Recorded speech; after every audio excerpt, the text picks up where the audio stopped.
अगर मैं तुम्हें बोलूं कि इंडिया में ऐसे लोग हैं जो सिर्फ 8,000 से 10,000 तक ई कॉमर्स बिजनेस स्टार्ट करके 3-4 महीने के अंदर 1 लाख, 2 लाख, 3 लाख पर मंथ तक पहुंच रहे हैं, तो शायद तुम्हें लगेगा कि मैं एग्जैजरेट कर रहा हूं या फिर मैं तुम्हें मोटिवेट करने के लिए कुछ ज़्यादा ही बड़ा बोल रहा हूं।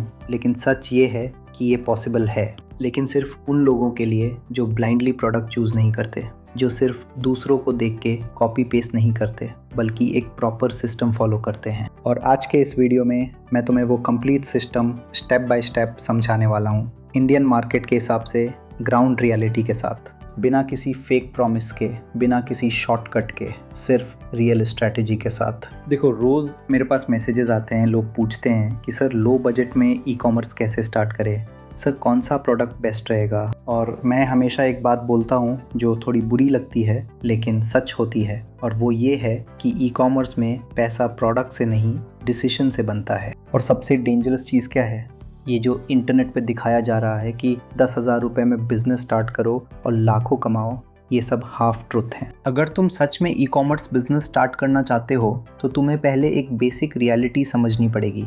जब तुम घर बनाते हो तो क्या सिर्फ सीमेंट से घर बन जाता है? नहीं ना। बिल्कुल वैसे ही ई कॉमर्स बिजनेस में सिर्फ प्रोडक्ट से बिजनेस नहीं बनता। तुम्हें जीएसटी चाहिए होता है, बैंक अकाउंट चाहिए होता है, लैपटॉप या कंप्यूटर चाहिए होता है, इंटरनेट चाहिए, पैकेजिंग मटेरियल चाहिए और सबसे इम्पॉर्टेंट एड्स बजट चाहिए होता है। अब मैं तुम्हें इस पूरे वीडियो का सबसे इम्पॉर्टेंट पार्ट बताने जा रहा हूँ। अगर तुमने सिर्फ ये एक चीज़ समझ ली तो तुम ऑलरेडी 90% लोगों से आगे हो जाओगे। रूल बहुत सिंपल है, never enter a category blindly. तुम्हें हमेशा डिमांड वैलिडेट करनी है, डायरेक्टली अमेज़ॉन का यूज़ करना। अगर तुम देखते हो कि उस प्रोडक्ट के सिर्फ 200 या 300 ऑर्डर्स आ रहे हैं तो डिमांड वीक है, लेकिन अगर 1,000, 2,000 या 5,000 प्लस ऑर्डर्स हैं तो डिमांड स्ट्रांग है। अब सवाल आता है कि जब इतना सिंपल है तो फिर लोग फेल क्यों होते हैं? इंडिया में सबसे बड़ी प्रॉब्लम है कॉपी पेस्ट माइंडसेट। लेकिन कस्टमर के पास ऑलरेडी 50 ऑप्शंस हैं, वो तुम्हें क्यों चूज़ करेगा?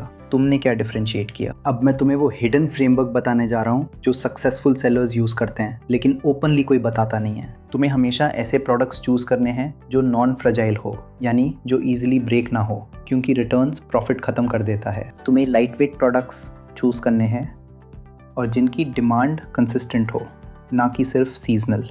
अब मैं तुम्हें 5 टॉप कैटेगरीज बताऊंगा, लेकिन सिर्फ नाम नहीं, मैं तुम्हें उनका साइकोलॉजी, स्ट्रैटेजी और एग्जीक्यूशन समझाऊंगा। Storage and organization category India में इसलिए काम करती है क्योंकि हर घर में स्पेस प्रॉब्लम है।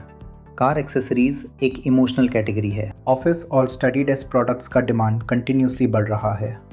ब्यूटी एक्सेसरीज में कॉस्मेटिक अवॉइड करना है, सिर्फ एक्सेसरीज पर फोकस करना। अब सबसे स्मार्ट अप्रोच क्या है? तुम्हें मल्टीपल प्रोडक्ट्स टेस्ट करने हैं। इस प्रोसेस को बोलते हैं टेस्ट, वैलिडेट, स्केल मॉडल। पहले जेनरिक लिस्टिंग से स्टार्ट करो और जब विनिंग प्रोडक्ट मिल जाता है तब तुम उसको प्राइवेट लेबल में कन्वर्ट करते हो।